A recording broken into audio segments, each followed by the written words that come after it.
Science کسی چیز کو اگر پیش کرتی ہے، سائنسداں اگر کسی تھیوری کو پیش کرتا ہے اور اگر وہ قرآن سے متصادم ہے، ٹکرا رہی ہے وہ چیزیں، تو آپ یہ کہیے کہ سائنس کے اندر ابھی کمی باقی ہے، سائنسداں کے ذہن میں ابھی وہ بلندی نہیں آئی ہے، اس کی فکر کے اندر لوچ ہے، لیکن اللہ کے کلام کے اندر کوئی لوچ موجود نہیں۔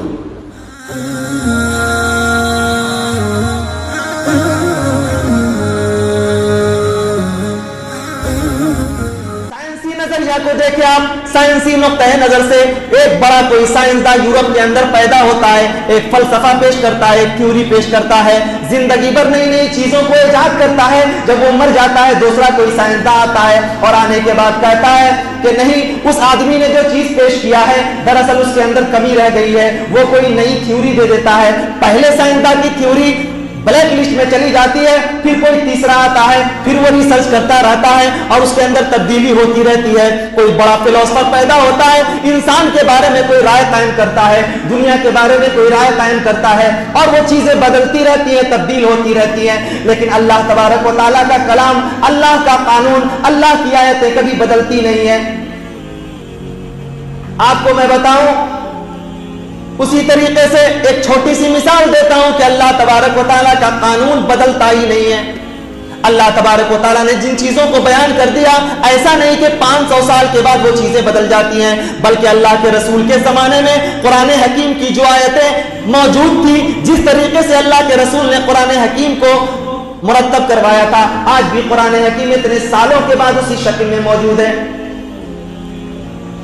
دنیا کی ساری تھیوریاں بدلیں گی لیکن قرآن حکیم کی آیتیں نہیں بدلی جائیں گی۔ ایک چھوٹی سی مثال میں آپ کو دوں کہ قرآن نے ابتدائی دور میں زمین کے بارے میں قرآن حکیم نے یہ کہا، وَالْأَرْضَ بَعْدَ ذَلِكَ دَحَاهَا۔ سب سے پہلے سائنسدانوں کا یہ کہنا تھا کہ زمین گول ہے، کچھ لوگوں نے کہا کہ زمین چپٹی ہے، یہ سائنسی نظریہ ہے۔ سائنس کو پڑھنے والے جو اسٹوڈنٹ ہیں، جو بچے ہیں، وہ جانتے ہوں گے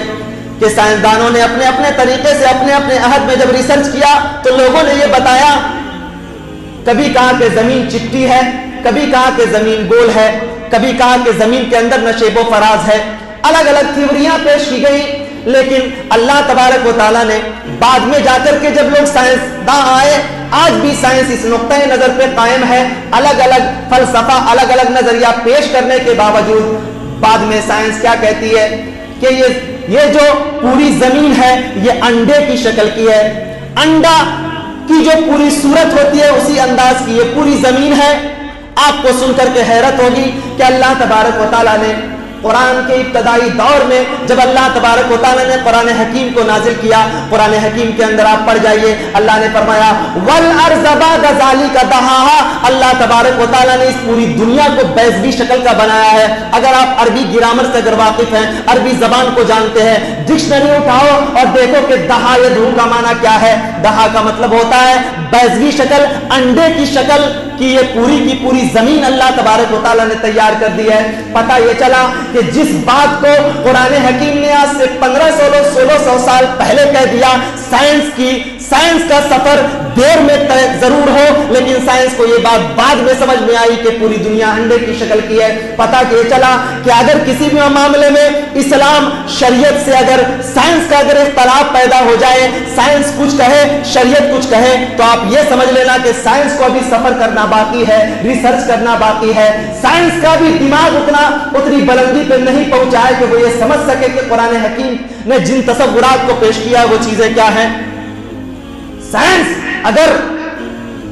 سائنس کسی چیز کو اگر پیش کرتی ہے، سائنسداں اگر کسی تھیوری کو پیش کرتا ہے اور اگر وہ قرآن سے متصادم ہے، ٹکرا رہی ہے وہ چیزیں، تو آپ یہ کہیے کہ سائنس کے اندر ابھی کمی باقی ہے، سائنسداں کے ذہن میں ابھی وہ بلندی نہیں آئی ہے، اس کی فکر کے اندر لوچ ہے، لیکن اللہ کے کلام کے اندر کوئی لوچ موجود نہیں۔